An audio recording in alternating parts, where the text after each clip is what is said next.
Casi 50 años ligados al mundo del periodismo. Su voz, tan característica para la mayoría de los españoles, ha recorrido todos los rincones del país a través de las ondas. Una vida unida a un micrófono. Con 21 años empezó su andadura en Radio Popular en su natal San Sebastián. 7 años más tarde tomó su primer contacto con la casa en la que hoy nos encontramos, su cadena SER. Desde entonces, la figura del periodista por antonomasia en España se fue forjando, ya fuera en televisión o en el ámbito radiofónico. En su mochila cuenta con 6 premios Ondas, 3 antenas de oro, considerado doctor honoris causa en varias universidades e incluso el tambor de oro de sus raíces. Hoy tengo el placer de compartir plano y micrófono con Iñaki Gabilondo. Buenos días, Iñaki. Hola, buenos días. La primera pregunta que te quisiera hacer es, ¿cómo te encuentras tú personalmente? Yo muy bien, estoy muy sorprendido de tener tanta actividad a esta edad. Yo digo, en la octava edad yo esperaba tener mucho tiempo para mí, pocas cosas que hacer. Estoy sorprendido, agradecido y un poco sobrepasado por la gran cantidad de cosas que tengo que hacer. ¿Cómo es el día, el hoy por hoy de Iñaki Gabilondo? No se puede prácticamente contar porque tengo una extraordinaria cantidad de actividades, extraordinaria cantidad. Hago un comentario para El País, hago un comentario para la cadena SER, estoy en el Consejo de Administración de la SER, de Prisa Radio, en el Consejo Asesor del Teatro Real, doy conferencias, doy charlas, doy viajes, reuniones, y la verdad es que no paro quieto. Bueno, inmerso tu vida en el periodismo todavía, pero ¿cómo ves el panorama del periodismo en España actualmente? Bueno, pues es un momento muy especial porque las empresas periodísticas están sufriendo muchísimo la crisis y el cambio de la anterior estructura empresarial a las nuevas que se van a tener que inventar y que todavía no se han terminado de inventar. Y la presencia de las nuevas tecnologías, Internet, las redes, etcétera, pues ha introducido un auténtico terremoto en este mundo que está ahora mismo, como digo, viajando de una estructura a otra. La estructura anterior se nota que está viniéndose abajo, la estructura nueva se está tanteando a ver por dónde va a venir y ahí estamos en ese punto. Quizás referir a la acción periodística del Cuarto Poder, ¿cree que sigue ejerciendo en estos tiempos tan convulsos? Sí. Bueno, algunos han dicho que este es un gran momento para ejercer el periodismo y un mal momento para vivir en el periodismo. Pero sí, actúa de una manera muy clara, juega de una forma muy protagonista en la actividad colectiva del país, solo que expresado de formas muy diferentes, con actores distintos de los que había, que juegan un papel diferente. Han perdido protagonismo algunos actores y han ganado protagonismo otros, pero sí, en conjunto el periodismo sigue teniendo una influencia grande en la sociedad. Uno de esos actores que podríamos hablar, la televisión pública. Usted tiene un pasado en la propia televisión. ¿Cómo valoraría la actualidad de Radio y Televisión Española? Bueno, vamos a ver, es que yo he dicho algunas veces que en España no ha habido apenas televisión pública. Ha habido la televisión privada de Suárez, la televisión privada de González, la televisión privada de Rajoy, la televisión de Aznar. Aquí ha habido una especie de deformación mental según la cual el que ganaba unas elecciones se creía que recibía de regalo la televisión. Y si era una comunidad autónoma, que recibía de regalo la televisión y una caja de ahorros. Entonces, eso ha hecho que, aunque ha habido excepciones, no solo en programas, que ha habido muchos, no solo en personas, que ha habido muchas, en momentos algunos, el más notable seguramente cuando Zapatero pues liberó, digamos, a la televisión de la tiranía de este poder político, y ha habido en el pasado algunos otros momentos, pero en general la situación ha sido de una escasa tradición de televisión pública, ¿no? Ha habido una televisión aparentemente pública, que luego lo era menos, ¿no? Y ahora hay corrientes que en efecto parecen estar suspirando, aunque no se atrevan a verbalizarlo, por la liquidación de la televisión pública. Yo defiendo el concepto del servicio público de la radio y televisión y por tanto lamento mucho que esté viviendo el momento en el que está viviendo, que ha perdido crédito, ha perdido audiencia, ha perdido peso, justo cuando más peso, más reconocimiento tenía, cuando las circunstancias que vivió de haber sido entregado a los profesionales el control de toda la acción, obtuvieron grandes éxitos y grandes reconocimientos internacionales, ha sido sustituido por la vuelta a los modelos tradicionales de control, de ahí se ha venido prácticamente todo abajo, ¿no? Pues esa es un poco la situación. De este mismo modelo tradicional que habla, con la cadena fragmentada, la división entre empleados que hay dentro de la propia televisión española, ¿cómo hay cabida a ciertos programas de debate o de entrevistas tan con su ideología quizás tan marcada, que marque connotación? ¿Cómo es posible? La televisión pública tiene gente de todas las ideologías, como también la cadena SER. La televisión está ahora mismo dirigida con una mentalidad política muy polarizada que hace que pues, el pensamiento en la casa será muy heterogéneo, pero en la antena no es nada heterogéneo. Y eso está poniéndose de manifiesto en el momento actual en el que cuando se están viviendo situaciones de gran pasión política, etcétera, pues la televisión pública no es la referencia.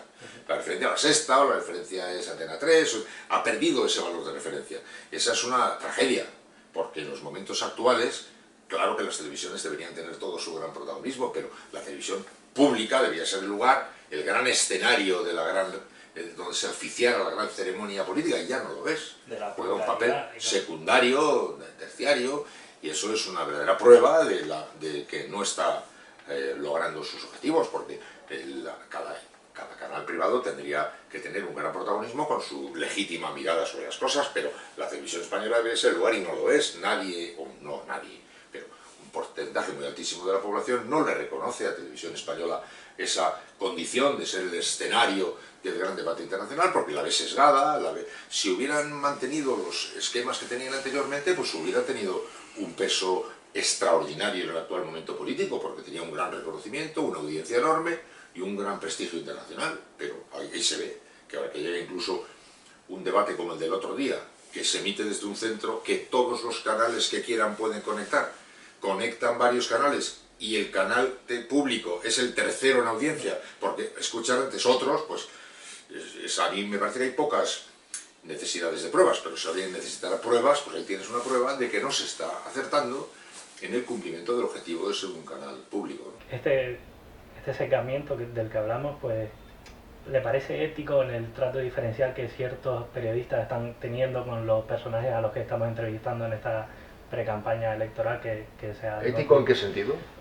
Bueno, en las redes se comentan muchos sitios que el trato a favor con ciertos políticos que esos mismos personajes después entrevistan. ¿Hablamos de la televisión pública? Sí, en la pública y incluso en la privada. Bueno, por la privada cada cual es muy dueño de tener el pensamiento que sea. Es que hay una visión un poco ingenua, según la cual el ser humano periodista no puede tener ideología.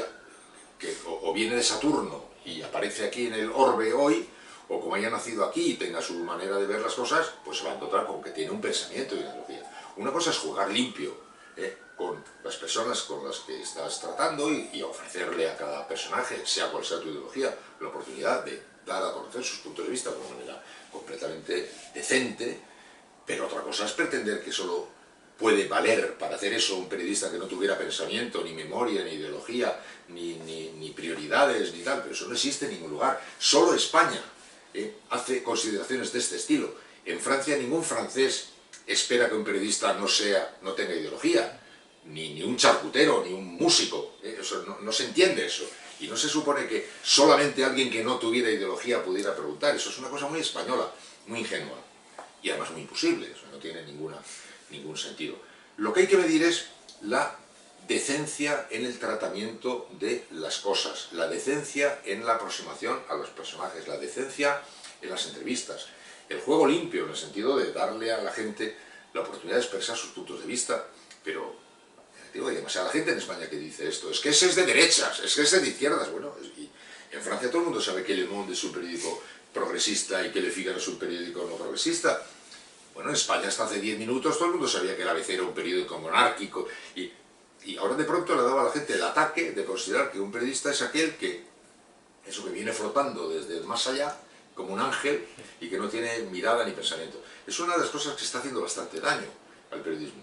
El periodismo se ejerce desde la condición integral de un ciudadano, y un ciudadano es un hombre lleno de cosas, de criterios, puntos de vista, mirada sobre la realidad, y con ese criterio y esa mirada sobre la realidad participa en la realidad de la vida y también en la de su oficio, que eso no es nada incompatible para nada, ni con la decencia, ni con la ética, ni con nada de nada, ¿no? Quizás por esta falta de entendimiento del pensamiento español, ¿cree que eso fue lo que le llevó a que José María Aznar nunca le concediera una entrevista? No, eso son cosas mucho más complejas. José María no es que no me concedió una entrevista a mí, tampoco se la concedió a los demás compañeros de la SER.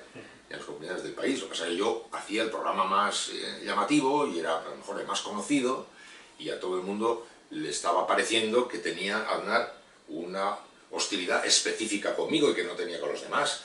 Tampoco fue a Hora 25 ni fue a los demás programas, ¿no? No, estaba enfadado con el grupo nuestro.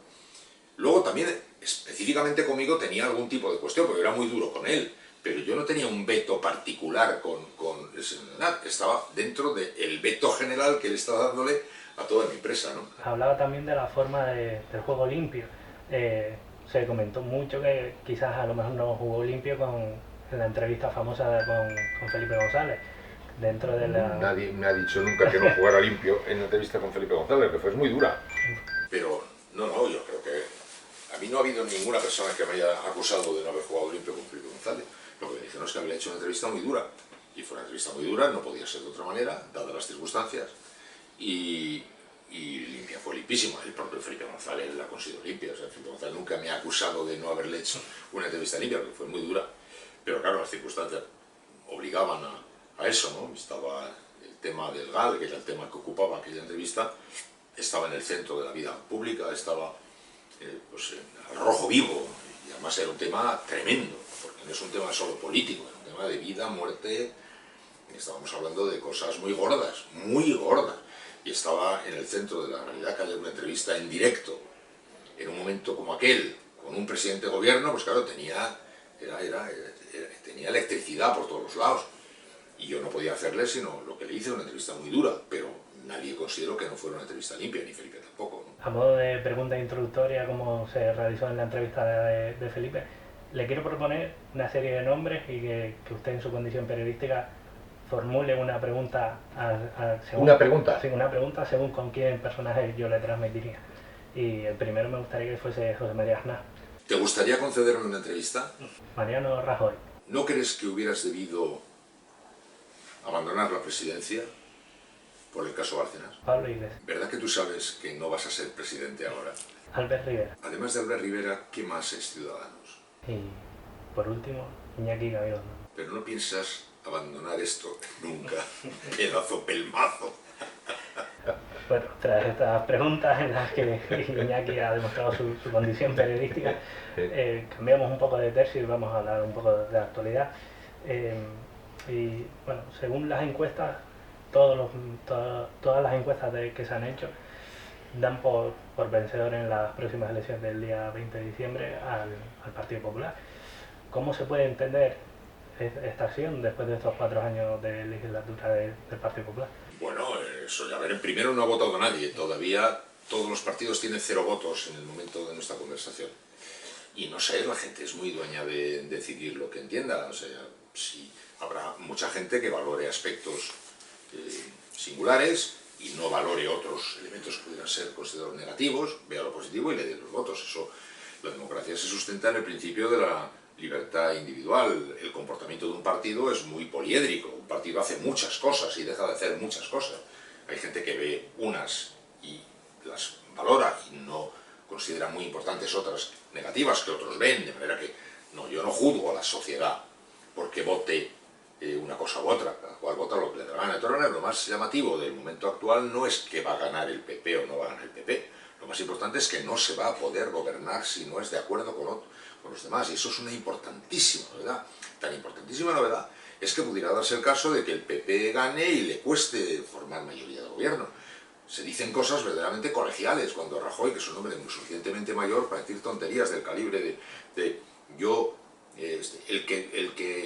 el que gane tiene que gobernar, si puede. Es que el problema es que puede ganar y puede no poder. Es que el problema no es claro, es que está construido esto sobre la base de que necesitas tener una mayoría parlamentaria, por tanto no se trata de que nadie te niegue el derecho, si eres el que ganas, a empezar, pero si no puedes, ¿qué hacemos? Por tanto, ahora la novedad fundamental va a ser que con prácticamente absoluta seguridad, aunque todavía no ha votado nadie va a estar en condiciones de poder operar de acuerdo con sus solos puntos de vista, sino que va a tener que negociar con los demás. Y eso abre un arco grande, no solo negociar para constituir una mayoría parlamentaria o para investir un presidente, sino para poder llevar adelante una política. El próximo tiempo empieza un tiempo completamente diferente, en el cual primero, nos esperan asuntos de gravedad superlativa, asuntos que requieren además mayorías cualificadas de 2/3 o 3/5 en el Congreso, cuando va a haber dificultad para conseguir mayorías hasta para investir a un presidente, a lo mejor, ¿no? Con lo cual, pues, se empieza un tiempo que a mí me parece una maravilla, en el cual España va a hacer lo que menos le gusta, pero lo que más necesita, que es dialogar y charlar. Y además, sabiendo que eso es algo que todo el mundo parece no entender. Yo a Mariano Rajoy, a mí me sigue llamando la atención porque es un hombre al que yo considero un hombre inteligente y un hombre, y creo que es un hombre decente, sinceramente, a pesar de lo que le dijo ayer Pedro Sánchez. Yo creo que cuando este señor dice, bueno, pero a mí sí hay que hacer un cambio en la Constitución, a mí que me digan qué hay que hacer yo lo hago, pero si no hay consenso, es que el consenso no es algo que hay, el consenso es algo que se construye. El consenso se parte del disenso, parte de que tú tienes una opinión y otra, y este señor otra, y vamos buscando una posición de encuentro que no hay ahora. Tenemos que construir el consenso. Es inexplicable que Rajoy se comporte ante el asunto como si fuera un colegial, diciendo, traerme el consenso y yo lo firmo, pero si no se trata de que te traigan el consenso y tú lo firmas, se trata de que como ninguno tiene posibilidad de llegar solo a los sitios, vamos a tener que ponernos de acuerdo. Y ponernos de acuerdo quiere decir encontrar un punto que ahora mismo no es de nadie y que terminará siendo de todos, porque lo fabricaremos yendo hacia él. Entonces, por eso digo, es una mirada un tanto colegial, la del que dice, bueno, si hay consenso, sí, pero si es que el consenso no hay, el consenso se construye porque se necesita un consenso. Y se construye con dificultad, haciendo cada uno un ejercicio de generosidad y de elasticidad mental, para buscar estas posiciones. El tiempo que viene va a ser así. Difícil porque vemos que no le cabe a muchos en la cabeza qué quiere decir eso. Y en segundo lugar, porque sin embargo es a lo que vamos. Así que yo estoy lleno de curiosidad por ver cómo se producen los acontecimientos. Primero, qué resultados se dan para ver qué mayorías se pueden construir. Posiblemente el Partido Popular va a ser el partido más votado y posiblemente va a construir su gobierno, pero difícilmente va a poder hacer lo que ha hecho en esta legislatura. Ha sido mayoría absoluta, gobernando de acuerdo con sus propios puntos de vista, incluso gobernando desde el gobierno sin casi pasar por el Parlamento o haciendo a golpe de decreto ley, y eso ya no va a ser así. Y eso va a hacerlo todo mucho más complicado. Para los políticos es mucho más difícil. Es mucho más difícil que yo tenga que decidir cada cosa que voy a hacer contigo, que pueda hacer lo que me dé la gana yo solo. Claro, es que es mucho más complicado, es todo mucho más difícil. Y va a poner a prueba muchas cosas, va a poner a prueba la capacidad que tiene la sociedad de entender que eso no es una traición, que eso no es una debilidad, sino que eso es la vida. Y la capacidad que tengan nuestros políticos de moverse con cintura por ahí, ¿no? Y vamos a ver, vamos a ver. Apelaba a la mirada colegial de Mariano Rajoy. No, en este caso, Rajoy no es ningún colegial en absoluto. Quiero decir que me sorprende cuando dice cosas de que gobierna la mayoría. Yo digo, hombre, sabes tú que eso es así, pero si no puedes, no. Y en segundo lugar, que me den el consenso hecho. Esas son dos cosas que yo critico como colegiales, pero no digo que Rajoy sea un colegial. A este caso. Sí. Y abogando un poco, siendo abogado del diablo, quizás podemos entender las palabras de Pedro Sánchez en el debate del lunes por la persona que tiene delante, que le tilde de ser una persona. Sí, bueno, yo ahí no estoy de acuerdo con Pedro. Ha habido gente que ha dicho sí, hay gente que no, yo creo que no, yo creo que además se cometió un error. Contra él mismo incluso, ¿no? Yo creo que tenía razón al denunciar a Rajoy por el tema de la corrupción. Tenía razón en pedirle, yo creo, y he dicho en muchos comentarios, que hubiera debido dimitir. Estoy de acuerdo con Pedro. Estoy de acuerdo con muchos que creen que hubiera debido quedar descartado para presentarse. O sea que estoy de acuerdo. Pero usted no es una persona decente, eso es una frase que pasa a otro plano del juicio y que yo creo que no se debe hacer. Segundo, además, creo que es un error, porque al hacer eso, pues llevó el tema del debate a un punto que no necesitaba llevar, porque estaba llevándolo sin necesidad de eso, ¿no? Y eso es lo que digo, pero yo creo que efectivamente la situación... No, y lo he contado alguna vez, y cuando también, decía en un comentario el otro día, Soraya Sáenz de Santamaría va a un debate en lugar de un candidato, que eso no se ha visto en el mundo entero, que a un debate de candidatos vaya uno no candidato, rarísimo, Y cuando la explicación que da es que no, es que nosotros somos un equipo. Y yo dije, bueno, menos los tesoreros, que al parecer no forman parte del equipo, que es la primera vez en la historia de la humanidad que una institución decide que los tesoreros hacen lo que les da la gana por su cuenta. Bueno, y más y menos cuando va a un debate alguien que no es el candidato, porque somos un equipo. Digo, pues es un equipo muy raro, porque son ustedes el único lugar del mundo en el que mandan a un candidato, a un debate de candidatos, a un candidato, y que tienen además proclamado su sentido de equipo cuando deciden que los tesoreros no forman parte del equipo. En fin, todo un poco ridículo, ¿no? En el caso de la corrupción, yo creo que yo soy muy pesimista, porque para superar un problema primero hay que reconocerlo. Los alcohólicos primero tienen que decir, me llamo Iñaki y soy alcohólico, si no comienzas por ahí no vas a ningún sitio. Entonces, el Partido Popular concretamente no ha reconocido que tiene un problema. Porque así como los problemas que tuvieron otros se los ha atribuido siempre al partido, los problemas que tenía el PSOE son corrupción del PSOE, socialismo igual a corrupción. Los problemas que tiene Convergencia son problemas que tiene Convergencia, pero los problemas que tiene el PP no, son de Bárcenas, son de Matas, son de Gürtel, no son nunca del Partido Popular. Entonces, si una institución no acepta que tiene un problema, yo no puedo confiar en que vaya a resolver ese problema. ¿Entiendes? Al igual que no acepta tantas otras cosas de recortes en el estado de bienestar. Bueno, sí, él tiene una mirada a mi juicio muy pequeña. Yo no le niego lo conseguido, pero creo que es una mirada muy pequeña. Y lo suelo yo muchas veces ejemplificar de una manera muy sencilla. Si yo te pregunto, a ver, ¿cuál es tu situación? ¿Cómo estás? Háblame de ti. ¿Cómo estás? Y tú me dices un 5,3 más que el mismo año del año pasado.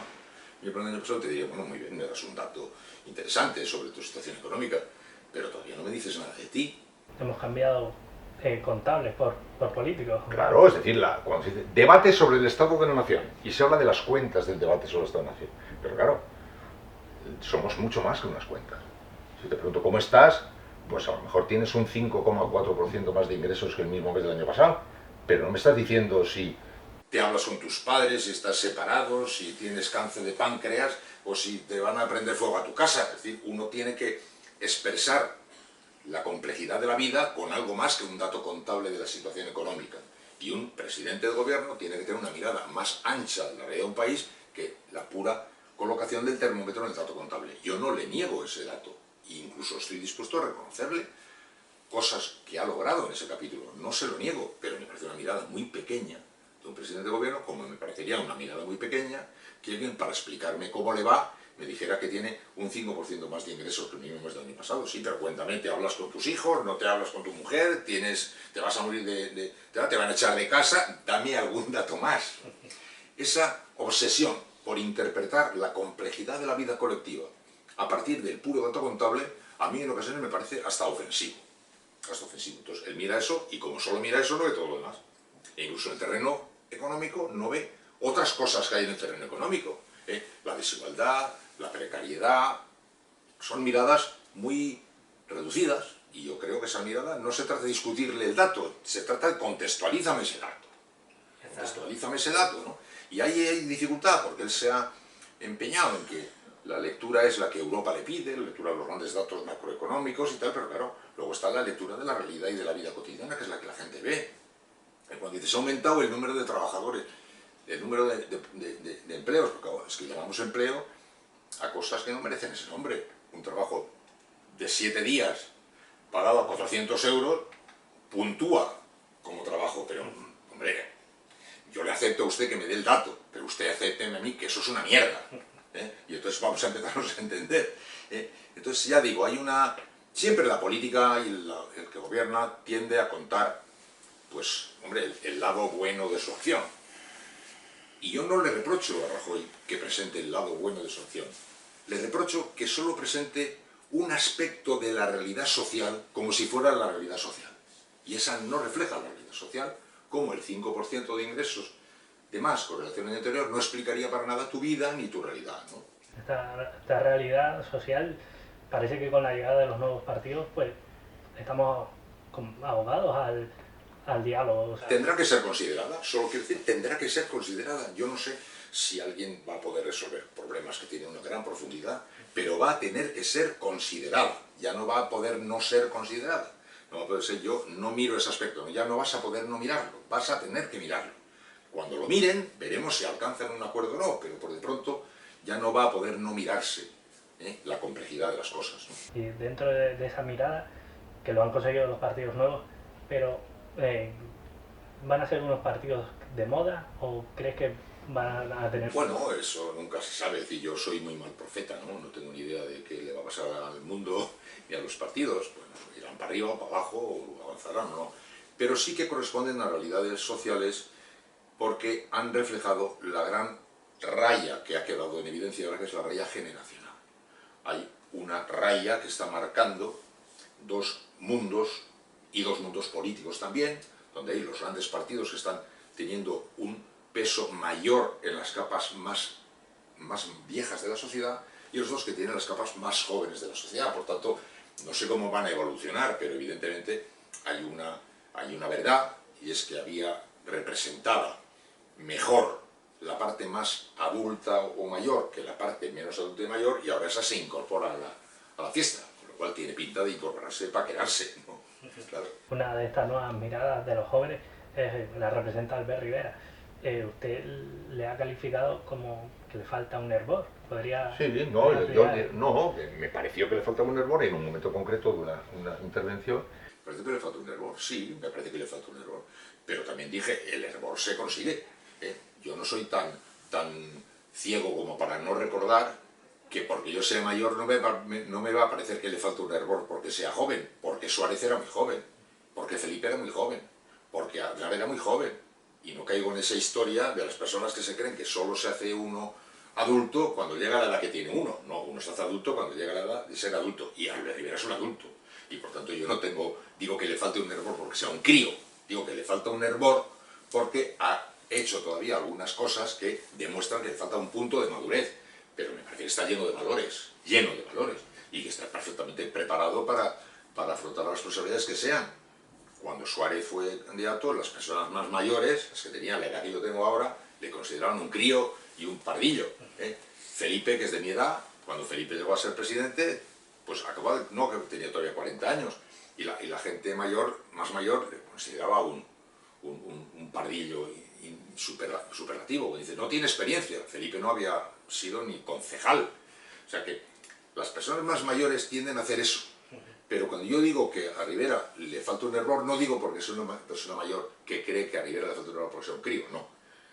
En un aspecto concreto de un tema que no recuerdo cuál era, en un debate concreto de no sé lo que era, me pareció que, en el debate del otro día, en Antena 3, me dio la impresión de que le faltaba un punto de madurez. Pero bueno, eso no quiere decir nada. Si mañana nombran presidente del gobierno, se le pone la madurez sola. Yo recuerdo cuando Aznar fue nuevo presidente, yo estaba entrevistando a Xavier Arzalluz y le dije, Arzalluz, ¿no le parece a usted que al señor Aznar le falta un poco de carisma? Y dice, mire usted, señor Abeondo, cuando aparezca en la televisión con un letrero que pone debajo presidente del gobierno y dice, se te pone un carisma.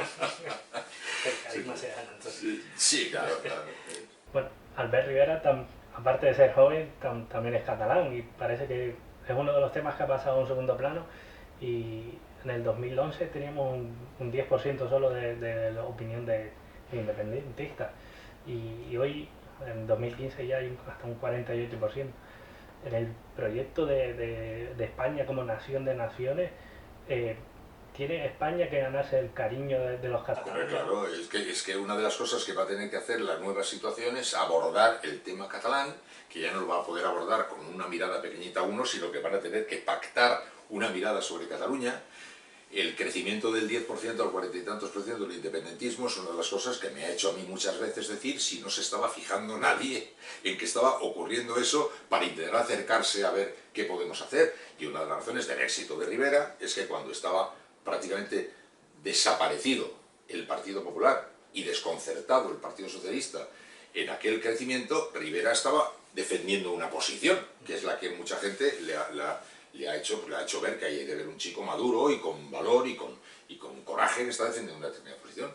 Cataluña es una realidad de gran complejidad, que va a haber que abordar, primero por el propio pueblo catalán, que tiene que decidir qué quiere ser de mayor, porque tiene también un particular lío estupendo, y luego la sociedad entera española, que va a tener que ver cómo aborda ese fenómeno. Es uno de los más importantes asuntos que va a tener que resolver la nueva situación, los nuevos consensos, los nuevos acuerdos. Bueno, Iñaki, me encantaría poder seguir con esta conversación, con esta clase que está dando a los clientes, pero se nos acaba el tiempo y ha sido un placer poder charlar contigo. Ha sido un placer para mí. Muchísimas gracias. Encantado, muchísimas gracias. Hasta luego.